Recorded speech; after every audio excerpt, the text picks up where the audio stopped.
বিশ্বব্যাপী এক খ্যাতি অৰ্জন কৰিবৰ বাবে সময় উপযোগী এটা ক্ষণত উপস্থিত হৈছে যিহেতুকে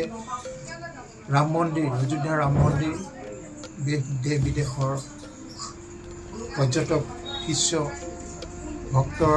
এক পৰিপূৰ্ণ এক গাম্ভীৰ্য এক অনুষ্ঠান সেই অনুষ্ঠানলৈ এই সাঁচিপতীয়া পুথিচিত্ৰ গুৰুজনাৰ মহান সৃষ্টি দশাৱতাৰ বিষ্ণুৰ দশাৱতাৰক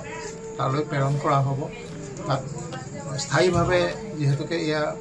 প্ৰদৰ্শন হ'ব আমি অতি গৌৰৱান্বিত গোটেই মাজুলীবাসী গোটেই অসমবাসী তথা ভাৰতবাসী যথেষ্ট গৌৰৱ অনুভৱ কৰিছোঁ কিয়নো এই বিৰল মুহূৰ্তৰ নিজকে অংশীদাৰ হ'বলৈ পায় নিজৰ সৃষ্টি কিছু অংশ তাত সংৰক্ষণ হৈ থাকিব ইয়াতকৈ আৰু সুখৰ খবৰ কি হ'ব পাৰে